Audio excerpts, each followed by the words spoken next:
In the same way water continues to be wet, SNL somehow continues to just be as unfunny as humanly possible. Now, I have tried to give these guys chance after chance, time after time, right? They would somehow seem as if they were finally breaking out of that Trump derangement syndrome, that they were finally stepping into a more bipartisan sort of stance. You see, I've always loved political humor. I just love political humor when it's not propaganda, right? That's my thing. I'm into that sort of, like, when you're just picking at both sides, equal opportunist a-hole, I'm into that.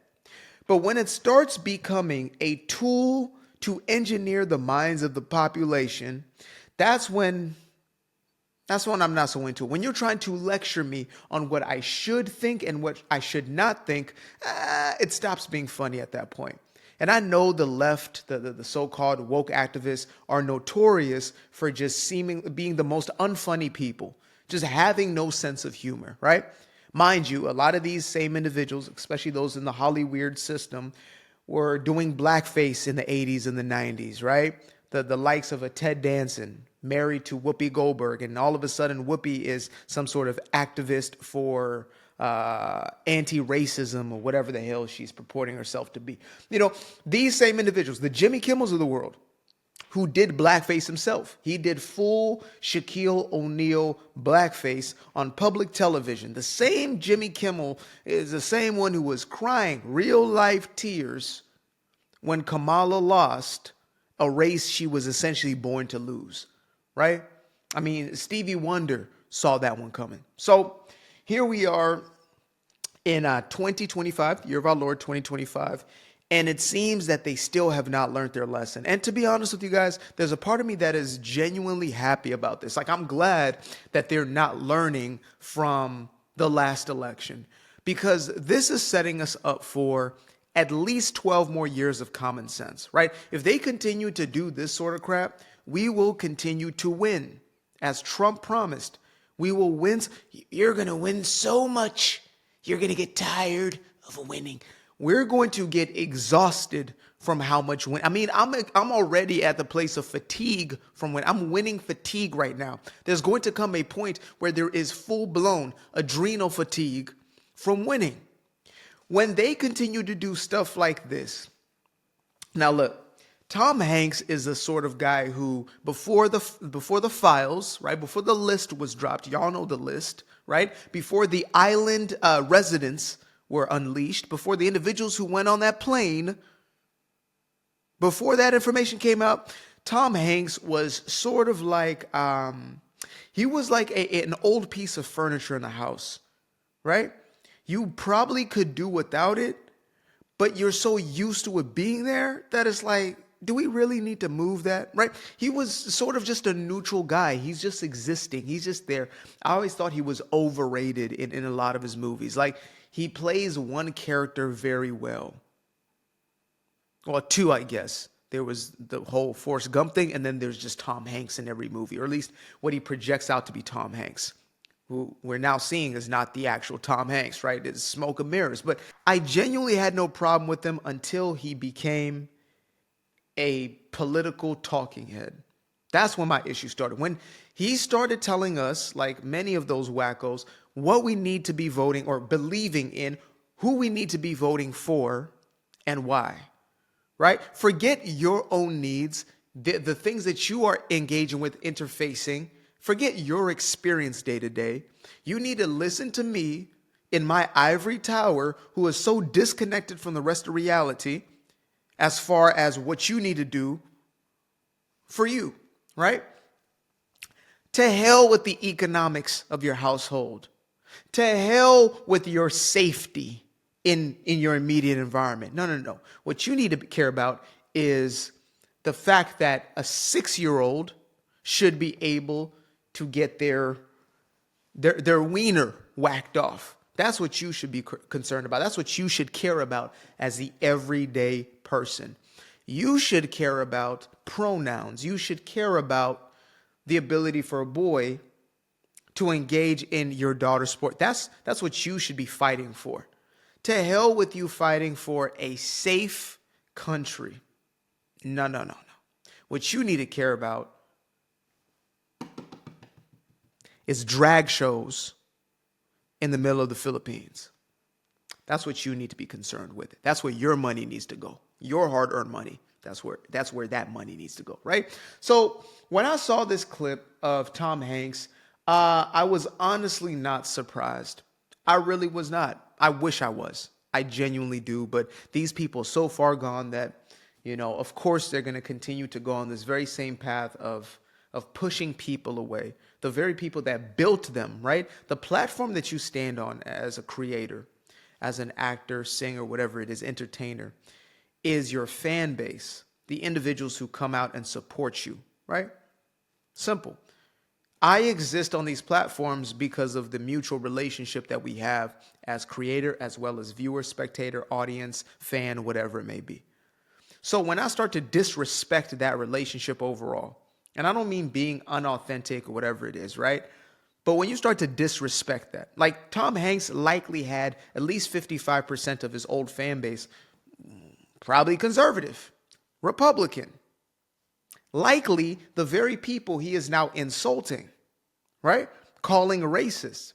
And it's funny because the image that he is depicting right here in this SNL skit is the very same image I was told to fear most throughout my life. I was told that the old white Southern man, Republican man, like that was your greatest enemy. This person was out to get you. That was the boogeyman. That was the man. And so that caricature right there is one that I'm used to. But it's ironic because now that I am where I am in life, which is just a level of sanity, at least I would hope so, I actually see the person underneath that outfit, underneath that costume, as the greatest enemy to our progress or to our common sense, right? The enemy to your mind and your soul is the Tom Hanks himself.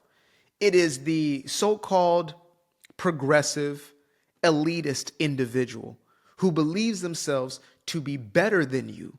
And so they use their platform to virtue signal, to show the rest of the world just how down they are with the cause. It's like, DiCaprio, Mr. Climate Change himself, right? Fighting for those who are suffering from the injustice that is climate change. The same Leonardo DiCaprio who flies in private jets on a regular basis, and private jets, they say, have more emissions that they release than the average just commercial plane, right? Helicopter rides, and of course, those yacht parties, right? Those yachts are gas guzzlers. That's the same Leonardo DiCaprio that is preaching to us that we need to stop driving cars and we need to get our butt on a bike. Just because you like to go on your dates with your 24-year-old girlfriends in cycle on those bicycles doesn't mean the rest of us have to do that exactly, you see, right? Do your best to do your best, but we're not going to take our instructions from an individual who not only is unrelatable, because that's one thing, right? There's many people who just can't relate to our personal experience, and we shouldn't require everybody to be in that place. But when you start to preach to us what we need to do in our situation while you are completely disconnected from it is insane. That was the most insulting part. Like I could go on and on about the stereotype of the racist moniker of what it is to be MAGA. MAGA is a racist coalition. Any common sense person, any rational minded person understands that MAGA is a movement. A movement, as in the move from left to right, as in the move from blue to red that took place within the last how many years? That's what MAGA represents. It represents a move to common sense, a move from insanity to normality. That, my friend, is what MAGA actually is. And again, I was brainwashed. In 2016, I still had this notion that MAGA was this far-right coalition, these racist extremists, etc. Mostly because most people were very quiet, right? Like there were black, brown, whatever, these classifications that are placed upon us. There were a multitude of people who are the opposite of that caricature right there, who are MAGA since 2016, voted for DJT, got him into office, the people's vote. So when I see this, I celebrate. There's a part of me that feels as if we have secured the vote, not just Republican. This is about just simple common decency, sanity, morality, simple, basic, foundational truths. Not my truth, not your truth, but the truth, right? What I think to myself is, wow, we are going to have a movement of truth for the next 150 years. Because if they continue on the left to perpetuate these insane ideas that nobody actually asked for besides the fringe, there's a small collective who genuinely believe this insanity, and most of them would likely be in some sort of sanitarium. They would likely be in some sort of asylum, right? Mental institution that was being supervised for 24 hours a day. But instead, we allow them into the hallways of Congress to speak into our policy. And we wonder how the hell we got to a place where you have furries in office. That was a thing, mind you. For those who haven't been connected to the lunacy that's been taking place here in the U.S., yeah, we had furries in office. Furries.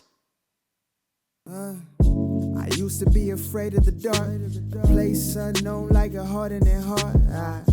I used to see my life in the bar. Now the kids unchained, every shackle is lost. 2 steps in the moonlight, 2 step in the daytime. You just know when it feel right. You got a feeling the time's not. See you through those shades that I just threw on. Through my lenses, you just can't do no wrong. I fell in love with myself again.